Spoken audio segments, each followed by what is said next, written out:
આપનો code? Code 12 છે. Introduce yourself.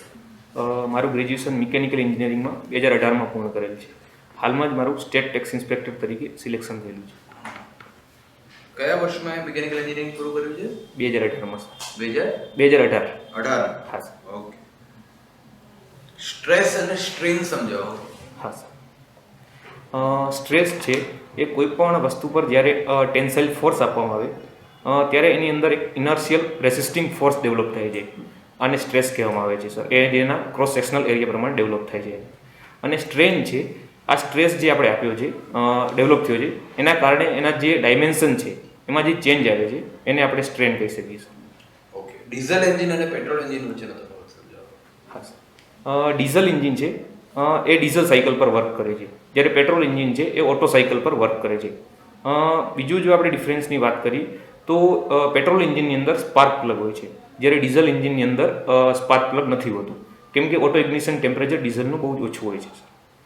બીજી તફાવતોની વાત કરીએ તો પેટ્રોલ એન્જિન એ થોડુંક પ્રમાણમાં નાનું હોય છે, ડીઝલ એન્જિન થોડુંક મોટું હોય છે. એફિશિયન્સીની વાત કરીએ તો સર ટોર્ક પ્રમાણે જો ટોર્ક છે એ ડીઝલ એન્જિનનું વધારે છે સર. અને એવરેજની વાત કરીએ તો ડીઝલ એન્જિન છે એ વધારે એવરેજ આપે છે સર. ઓકે. ડીઝલ એન્જિન વધારે. હા. ઓકે. ટુ સ્ટ્રોક અને ફોર સ્ટ્રોક વચ્ચેનો તફાવત. Yes sir. ટુ સ્ટ્રોક છે એમાં સર બે જ સ્ટ્રોક હોય છે. ફોર સ્ટ્રોકની અંદર 4 સ્ટ્રોક હોય છે, જેની અંતર્ગત ફોર સ્ટ્રોકમાં ટોટલ 2 સાયકલની અંદર આખું એક સાયકલ કમ્પ્લીટ થતી હોય છે. જ્યારે ઓકે, વાંધો નથી. મિકેનિકલ એન્જિનિયરિંગની તમારું જે સ્ટડી છે 4 વર્ષનો, હા સર. એ તમને પોલીસમાં કઈ રીતે કામ આવશે? યસ. મિકેનિકલ એન્જિનિયરિંગ દરમિયાન અમે 4 વર્ષની અંદર નિયરલી 48 સબ્જેક્ટ ભણેલા હોય છે.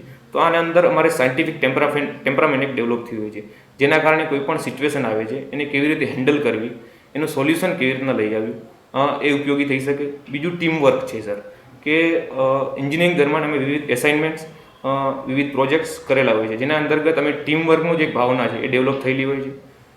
અને બીજી જો વાત કરીએ તો એક લીડરશિપનું ગુણ છે. ઉદાહરણ તરીકે મારી એન્જિનિયરિંગ દરમિયાન ગુજરાતની મોટા મોટી ટેકફેસ્ટ ઇવેન્ટ બ્રિઝિંગર કરીને કરેલી, જેનો હું ઓર્ગેનાઇઝર હતો. તો એક લીડરશિપનું ગુણ છે એ મને માસ મેનેજમેન્ટમાં હેલ્પફુલ થઈ શકે છે. સાયન્ટિફિક ટેમ્પરામેન્ટ બહુ સારો તમે શબ્દ યુઝ કર્યો. હા સર. એનો કોન્સ્ટિટ્યુશનમાં કંઈ ઉલ્લેખ છે? સર ચોક્કસ ખ્યાલ નથી, પણ ઓપિનિયન કદાચ ફંડામેન્ટલ ડ્યુટીઝમાં છે sir. Okay, nice. GST council, હા સર. કોન્સ્ટિટ્યુશનલ બોડી છે કે સ્ટેચ્યુટરી બોડી છે? બંધારણીય છે કે વૈધાનિક એટલે કે કાનૂની સંસ્થા છે? જીએસટી કાઉન્સિલ એ આર્ટિકલ 279A અંતર્ગત એક બંધારણીય બોડી છે sir. Okay, nice. Article 269 capital A શેના માટે છે? Sorry sir. Article 269 capital A. Okay sir. Article 269 A sir સીજીએસટીમાં છે. CGST. સોરી સર, આઈજીએસટી નહીં તો સીજીએસટી, ચોક્કસ ખ્યાલ નથી. 269A અને 270 બંને વચ્ચે એક આઈજીએસટી માટે છે અને એક સીજીએસટી માટે છે સર. જીએસટી જ્યારે કોન્સ્ટિટ્યુશનલ એમેન્ડમેન્ટ બિલ આવ્યું એ કયો નંબર હતો? 101 sir.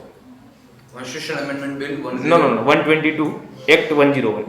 Sorry sir. Okay. GST કાઉન્સિલમાં સ્ટેટ રિપ્રેઝન્ટેશન કેટલા પર્સન્ટેજ છે અને સેન્ટ્રલ રિપ્રેઝન્ટેશન કેટલા પર્સન્ટેજ છે?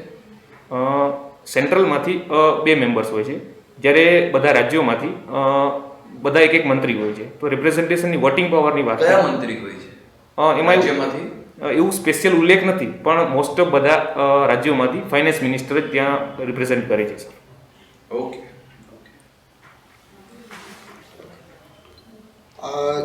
જીએસટીના જે સ્લેબ્સ છે એનું પાલન, જે ટેક્સ સ્લેબ્સ છે એનું જે પાલન છે એ રિયાલિટીમાં થાય છે કે નહીં, એને ચેક કરવા માટે કોઈ ઓથોરિટી છે, કોઈ એજન્સી છે? હા સર, બિલકુલ છે. NAPA, national anti profiteering authority sir. Okay. એનું સ્ટેટ લેવલની છે કે સેન્ટ્રલ લેવલ ઉપર છે? સર સેન્ટ્રલ લેવલે હોય છે, જેની અંતર્ગત એના ચેરમેન એક સેક્રેટરી લેવલના અધિકારી હોય છે, અને સ્ટેટની અંદર વિવિધ પોતાની જે ટીમ છે એ કામગીરી જોતી હોય છે કે કોઈ પણ વસ્તુ છે એ બરોબર રીતે સ્લેબ પ્રમાણે ભાવ લે છે કે નહીં તો એના પર કાયદેકીય રીતે જે કાર્યવાહી થતી હોય છે એ કરે છે. પેટ્રોલ અને ડીઝલ ક્યારે આવશે જીએસટીના દાયરામાં? સર જે જીએસટીનું કાયદો લાવવામાં આવ્યો એમાં સ્પષ્ટ ઉલ્લેખ છે કે જે દિવસથી જીએસટી કાઉન્સિલ કહેશે ત્યારથી જે 5 પ્રોડક્ટ છે એ જીએસટી અંતર્ગત લાવવામાં આવશે. કયા કયા? Crude oil, petrol, diesel, LPG and aviation turbine fuel. Okay. આપ એક પોલીસ સ્ટેશનના ઇન્સ્પેક્ટર છો. હા સર. અને આપની નવી પોસ્ટિંગ થઈ છે, પણ આપના સર્કલના જે ઓફિસર છે ડીવાયએસપી સાહેબ બહુ મેરિટોરિયસ માણસ છે અને આપ એમનું બહુ સારી રીતે એમ રાખો કે he is an ideal, every cop should become like him. તમે બહુ ગુડ બુક્સમાં જોવો છો. તમારી નીચે એક મહિલા પીએસઆઈ છે. અઠવાડિયા પછી એ તમારા પાસે ગઈ ને આવું કહે છે કે સર એ જે માણસ દેખાય છે એવું છે નહીં, and I have been sexually harassed by him. આપ શું કરશો? Okay sir. જે એમના વિશે મેં વાંચેલું છે કે જે મારા આઈડિયલ છે, તો ખરેખર રીતે જે પીએસઆઈ છે એમના અંડર કામ કરેલું છે, એમને કદાચ મારા કરતાં વધારે નોલેજ હોય. મેં એમના વિશે વાંચેલું છે પણ મેં એમના ભેગો મેં કામ નથી કરેલું. હજી સુધી મારું નવું જ નિમણૂક થયેલું છે. તો આ પીએસઆઈ એમના અંડર કામ કરેલું છે. એમાં બે પાસા હોઈ શકે સર. કાં તો એ મહિલા સાચા પણ હોઈ શકે અને કાં ખોટા પણ હોઈ શકે, કે કોઈ પણ પોતાની અંગત સ્વાર્થ ખાતર સાહેબની છબી ખરાબ કરવાની ટ્રાય કરતા હોય. તો આ માટે જે એક પીઆઈ તરીકે હું ટ્રાય કરીશ કે સત્યતા જાણવાની ટ્રાય કરીશ. એ લેડીઝ છે એની કોઈ આવી રીતના પૂર્વ હિસ્ટ્રી છે કે બીજા અધિકારીઓ વિશે લોકોએ કંઈ નેગેટિવ શું કહેવાય એટીટ્યુડ કે કંઈ પણ ટ્રાય કરવાની ટ્રાય કરેલી હોય, અને સત્યતા જાણવાની ટ્રાય કરીશ સર. ઓકે. વર્ક એટલે work done means what do mean by work? Work એટલે સર કોઈ પણ આઇટમ છે આપણે એને ફોર્સ આપી અને એનો જે ડિસ્પ્લેસમેન્ટ થાય છે કે કોઈ પણ, આપણે એને વર્ક કહી શકીએ સર. ઓકે. સ્કેલર ક્વોન્ટિટી અને વેક્ટર ક્વોન્ટિટી વચ્ચે તફાવત? સોરી સર, એના વિશે ખ્યાલ નથી. Okay sir. એફિશિયન્સી અને ઇફેક્ટિવનેસ વચ્ચે શું તફાવત છે? સોરી સર, એના વિશે ખ્યાલ નથી. તમે કીધું કે તમારા કોલેજ ડેઝમાં તમે લીડરશિપ હા. ગુણો દર્શાવ્યા હતા. લીડર અને મેનેજર વચ્ચે શું તફાવત છે? હા સર. એક લીડર છે એ બીજા એના જે નીચેના જે માણસો છે એમાંથી નવા લીડર્સ ડેવલપ કરવાની ટ્રાય કરશે, જ્યારે મેનેજર છે એ ફોલોવર ડેવલપ કરવાની ટ્રાય કરશે સર. અને બીજું જો વાત કરી લીડરની, તો લીડર છે ઓલવેઝ પોતાના જે નીચેના જે ટીમના માણસો છે એ લોકોને ઓલવેઝ મોટિવેટ કરશે અને એ લોકોને પ્રોત્સાહન આપશે કે તમે આ કાર્ય સારી રીતે કરો. જ્યારે મેનેજર છે એ રિવોર્ડ એટલા બધા નહીં આપે, એટલું બધું મોટિવેશન નહીં આપે. એને તો પોતાની સંસ્થા છે એ સારા માણસો હશે એ લોકોનું આગળ સારા રિવ્યૂઝ આપશે, અને ખરાબ હશે એને ખરાબ રિવ્યૂઝ આપશે. એ લોકોને મોટિવેટ કરવાની ટ્રાય નહીં કરે સર.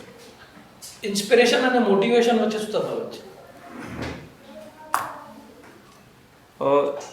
ઇન્સ્પિરેશન એટલે કે આપણે કોઈકના જોઈથી કંઈક શીખ્યા હોય, ઇન્સ્પાયર થયા હોય. બરાબર છે. અને મોટિવેશન છે એ કોઈક માણસ છે કોઈકને મોટિવેટ કરે છે, કે સામેથી કે કોઈ પણ એક્ઝામ બાબતે છે કે બીજી કોઈ બાબતે છે, એ માણસ પોતે એ મોટિવેટ કરે. તમે સાહેબ એક પ્રશ્ન પૂછો, તમે એન્ટી પ્રોફિટેરિંગ એજન્સી એવું એક નામ આપ્યું, બરાબર? હા. પ્રોફિટેરિંગ એટલે શું? પ્રોફિટરિંગ એટલે કે નફાખોરી, ગુજરાતીમાં એને નફાખોરી કહીએ. હા. નફાખોરી એટલે શું? એટલે કે લોકો કાયદાની વિરુદ્ધ જઈ અને નફો લેવાની ટ્રાય કરે છે. કાયદાની વિરુદ્ધ જઈને નફો એટલે કોઈ એવો કાયદો છે જે કહેતો હોય કે આટલો જ નફો થવો જોઈએ, એનાથી વધારે થાય તો પછી ગુનો બને, એવું કે કાયદો છે? ના સર, પણ જે સ્લેબ્સ નક્કી કરેલા છે એ સ્લેબ્સથી વધારે તો ન લઈ શકે ને, એના માટેની જે ઓથોરિટી છે સર નફા. સ્લેબ્સ તો ટેક્સ ના છે ને? હા, સર. તો નફાખોરી એટલે શું? નફાખોરી એટલે એવું કહી શકીએ કે જે આઇટમ છે એ બધાને જેમ કે કોઈ પણ ગરીબ માણસ છે, કોઈ પણ મધ્યમ વર્ગનો માણસ છે. કેમ આ એજન્સીની જરૂર પડી? હા. એન્ટી પ્રોફિટેરિંગ એજન્સી પરમેનન્ટ બોડી છે કે ટેમ્પરરી બોડી છે? હમણાં જ સર એનું 2 વર્ષ માટે કાર્યકાળ વધારવામાં આવ્યો છે. એટલે ટેમ્પરરી થઈ, બરાબર. કેમ બનાવવામાં આવી? Okay sir. જેમ કે જીએસટી પહેલાં વિવિધ પ્રોડક્ટ્સ હતા, એના દરેક રાજ્યમાં અલગ અલગ ભાવ હતા. તો આ સ્લેબ આવવાથી જો આવી ઓથોરિટી નહીં રહે તો જીએસટીનું એટલું બધું ઇમ્પ્લિમેન્ટેશન નહીં થઈ શકે. તો એના કારણે ઓથોરિટી ડેવલપ કરવામાં આવી છે. ઇનપુટ ટેક્સ ક્રેડિટ શું છે? Okay sir. Input tax credit એટલે કે કોઈ પણ જે વેપારી છે એ કંઈ પણ પ્રોડક્શન કરે છે એની પહેલાં એણે જે રો મટીરિયલ યુઝ કર્યું છે એના પર એને એક ક્રેડિટ મળે છે, એને ઇનપુટ ટેક્સ ક્રેડિટ કહીએ સર. નક્સલિઝમ અને ટેરરિઝમ વચ્ચે શું તફાવત છે? Okay sir. નક્સલિઝમ છે એ ત્યારે ડેવલપ થાય છે જ્યારે માણસોને કનેક્ટિવિટી, બેઝિક એમ્યુનિટીઝ નથી મળતી, કે પોતાના જીવન જીવવાના જે અધિકારો છે, મૂળભૂત અધિકારો છે, એ અધિકારો નથી મળતા. અને ટેરરિઝમ છે એ એક્સટર્નલ હોઈ શકે સર, કે અધિકારોથી ને એવું કંઈ લેવા દેવા ના હોય, એમનું માઇન્ડ વોશ કરવામાં આવેલું હોય. તો નક્સલિઝમમાં પણ માઇન્ડ વોશ તો હોય જ ને. પહેલાં માઇન્ડ વોશ ના હોય ડાયરેક્ટ. એ લોકોને જ્યારે પોતાના મૂળભૂત અધિકારો નથી મળતા ત્યારે એ લોકોને પછી એમ થાય છે કે સરકાર આપણી વિરુદ્ધ છે. ત્યાં તમે થોડા સાચા છો, બરાબર. તમારી પાસે એક મહિલા આવે છે હા સર. અને આ મહિલા એવું એક ફરિયાદ કરે છે કે મારી સાથે ઘરેલું હિંસા થઈ છે અને FIR નોંધાઈ છે.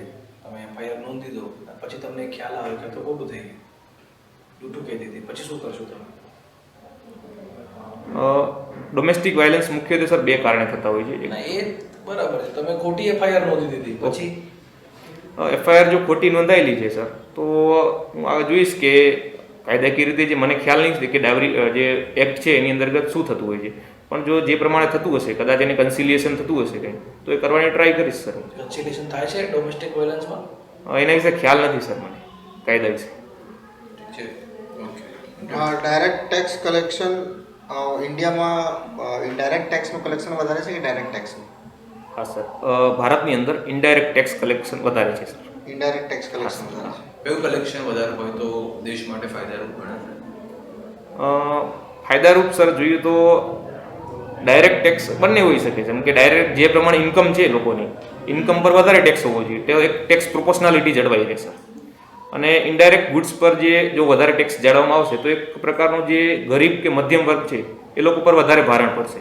તો મારા પ્રમાણે જે ડાયરેક્ટ ટેક્સ છે એ થોડુંક વધારે હોવું જોઈએ, અને ઇનડાયરેક્ટ ટેક્સ કેમ કે ડાયરેક્ટ ગરીબને ઇફેક્ટ કરે છે તો એ થોડુંક મીડિયમ લેવલ હોવું જોઈએ સર. મીડિયમ હોવું જોઈએ એટલે મતલબ એટલું બધું ઊંચું ના હોવું જોઈએ સર. ડાયરેક્ટ ટેક્સને પ્રગતિશીલ કર કહે છે. હા સર. એટલે કેમ પ્રગતિશીલ?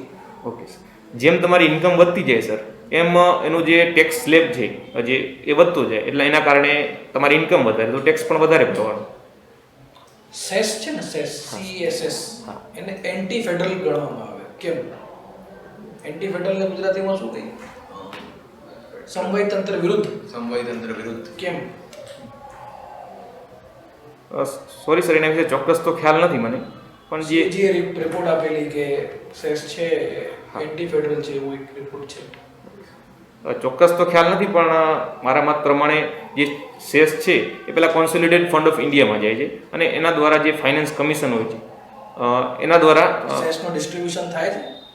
એ સેન્ટ્રલ ગવર્મેન્ટ દ્વારા થતું હોય છે સર.